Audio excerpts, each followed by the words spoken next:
Atenção! Começa agora uma teleaula de História do Ensino Médio. Você vai assistir a teleaula de número 47. Bons estudos! Tempo de conflitos. Este é o nome da unidade 6 do curso de História do Telecurso que se inicia agora.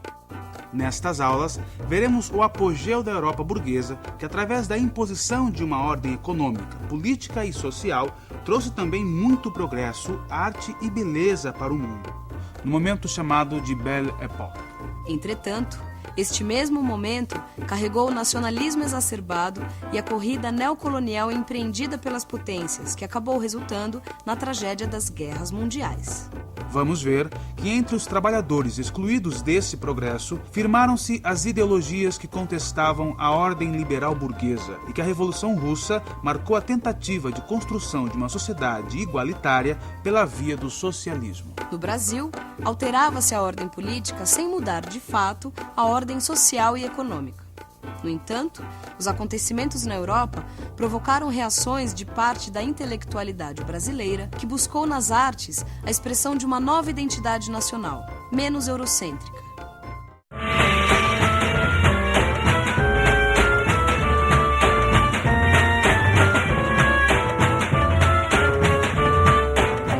Com licença, por favor, desculpe interromper. Você acha que os trabalhadores eles precisam se organizar para lutar pelos seus direitos? Precisa sim, né? Todos os trabalhadores trabalham com força, né? Tem que fazer a união, né? Eu acho que sim. Porque se a gente se organizar juntos, a gente vai conseguir, né, um futuro. Tem que ter organização e tem que ter união, né, de cada um. Dá licença, responde uma pergunta. Você acha que os trabalhadores precisam se organizar para lutar pelos seus direitos? Precisam, porque muitos deles são todos acomodados e por isso que o Brasil não vai para frente devido à acomodação dos trabalhadores. Eu acho que eles não têm muito assim, organização. Acho que para lutar pelos seus direitos. Mas me diz uma coisa, você acha que os trabalhadores, eles se organizam há mais de 100 anos ou há menos de 100 anos? Mais de 100 anos. Olha, há mais de 100 anos, viu? Se você quer conhecer melhor a história da organização dos trabalhadores, você não pode perder a teleaula de hoje. Hoje a gente vai ver que a história da organização da classe trabalhadora começou no século XIX. A gente vai acompanhar os acontecimentos mais importantes de uma época que ficou marcada pelo domínio da Europa sobre o resto do mundo. Vamos entender por que o movimento operário e as ideias socialistas ganharam força no mesmo momento em que a burguesia europeia consolidava seus valores e seu modo de vida. Se você é trabalhador, você vai ver que a história do século XIX tem muito a ver com a história da sua vida. É só conferir a teleaula que está começando agora.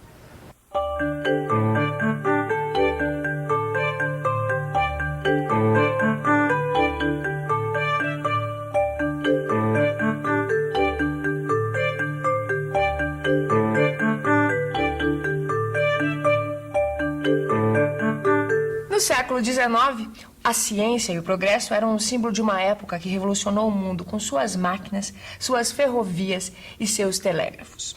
Os burgueses, aqueles ativos e bem-sucedidos homens de negócio, se transformaram no padrão de respeitabilidade, de civilização.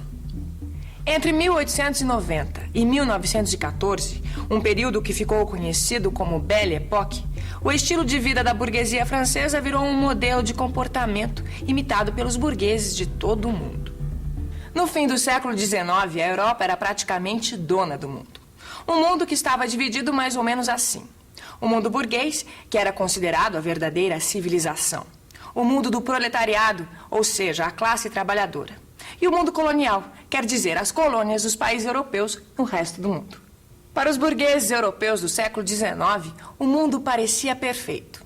Do ponto de vista deles, todas as coisas estavam no seu devido lugar. E a paz estava garantida. Uma ilusão que veio por água abaixo logo nos primeiros anos do século XX. Em 1914, estoura a Primeira Guerra Mundial. E a Europa descobre do jeito mais duro que a paz burguesa não passa mesmo de uma ilusão. Pouco tempo depois, as teorias comunistas se tornaram realidade com a Revolução Russa, de 1917. A Revolução Russa aconteceu no século XX, Mas durante todo o século XIX, os trabalhadores lutaram contra as condições de vida que eram resultado da Revolução Industrial. E já no fim do século, os trabalhadores fundaram partidos operários que mudaram a vida dos povos. Mas não vá pensar que os trabalhadores eram completamente unidos. Já naquela época, havia muitas diferenças de ideias e de pensamentos dentro dos movimentos de trabalhadores. Mas é claro que nenhuma dessas ideias agradava aos burgueses da época.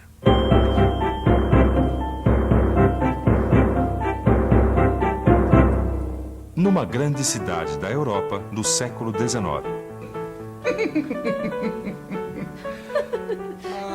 É revoltante, devo dizer. É deveras revoltante. Deveras? Eu digo o mesmo. Mas você sabe a que coisas me refiro? Você sabe? Não. Deveras não sei.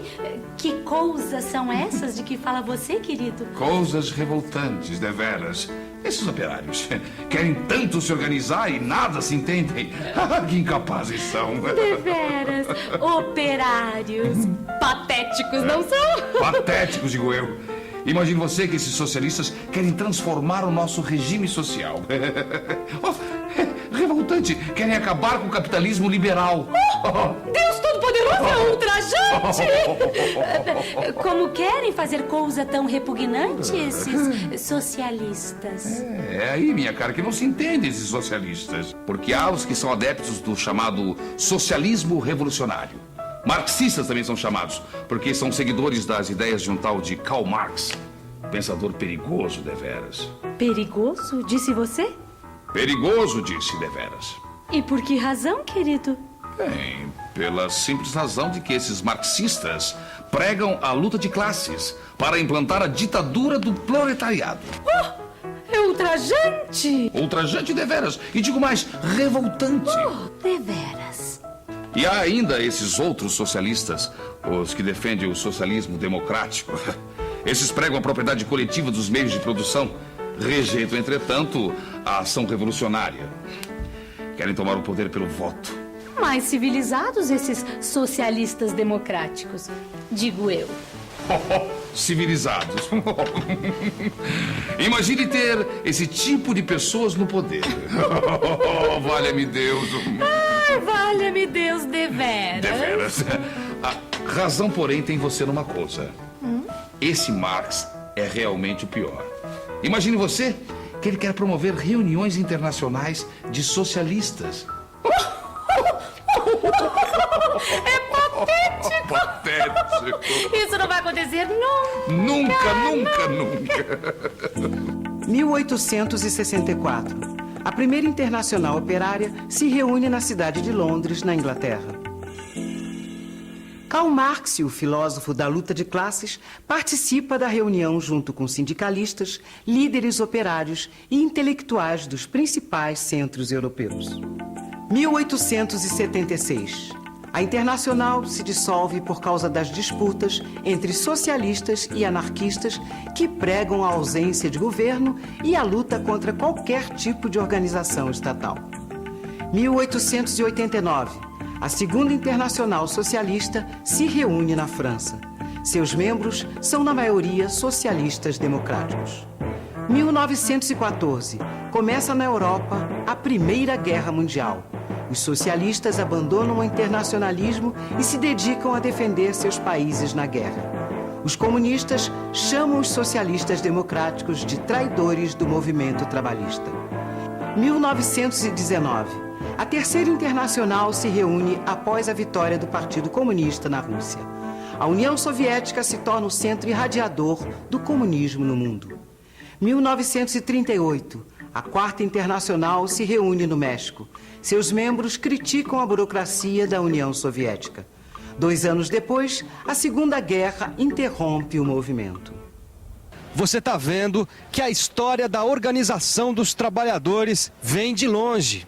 Desde o século XIX, os trabalhadores se organizam e protestam por melhores condições de trabalho. Mas será que protestar adianta alguma coisa? Você acha que adianta alguma coisa protestar? Acho que protestar não, tem que agir. Tanto protesto que está tendo atualmente aí não está resolvendo nada. Eu francamente não sei o que dizer a respeito disso. Eu acho que não. Porque às vezes você protesta e não consegue nada que você protesta. Adianta sim, é claro. Que nós, na minha época que eu trabalhei como empregado, eu sempre reivindiquei com o patrão, sindicato junto, nós sempre conseguimos algumas melhorias, você entendeu? Uma coisa é fato. Os protestos dos trabalhadores no século XIX tiveram sucesso a ponto de modificar as leis de vários países da Europa. Na Inglaterra, surgiram as primeiras leis que protegiam e regulavam o trabalho dos menores de idade. A mesma coisa aconteceu na França, onde a jornada de trabalho foi limitada a 11 horas por dia. Os franceses também conseguiram que os trabalhadores estivessem seguros contra acidentes e direitos sociais. Dá só uma olhada aqui no monte de coisas que apareceram nessa época. O desenvolvimento técnico foi tão grande, Gil, que essa época é até chamada de Segunda Revolução Industrial. As indústrias passaram a usar o petróleo como fonte de energia. Ah, pelo jeito foi nessa época então que apareceram os motores a gasolina. Exatamente. E isso revolucionou os transportes. Isso é o quê? Isso aqui é um dínamo, é um gerador de eletricidade que também foi inventado nessa época. Olha só, rapaz, até o avião foi inventado nessa época. É, o avião e muito mais. Olha, o telefone, o rádio, a fotografia, o cinema. Olha, Gil, tem tanta coisa que apareceu no fim do século XIX que não dá nem pra gente falar de tudo.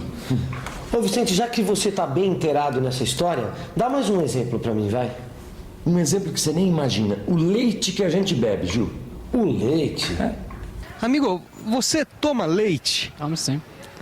E onde é que você consegue o leite? Você tem uma vaca no quintal? Não, compro no mercado, né, o leite, né? Ah, certo. Então quer dizer que o leite que você toma é pasteurizado, certo? Uhum. Exatamente.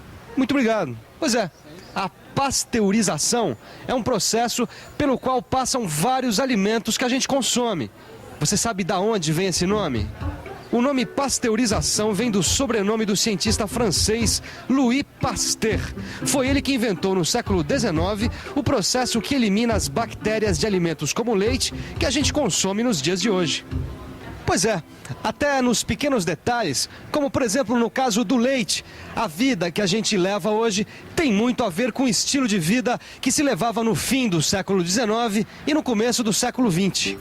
No nosso mundo de hoje, as distâncias ficaram menores graças à velocidade dos meios de transporte e aos avanços das telecomunicações. A tecnologia que faz isso ser possível nasceu com as invenções que revolucionaram o mundo no fim do século XIX. Várias dessas invenções são resultados de pesquisas militares estimuladas pelas guerras entre as grandes potências industriais.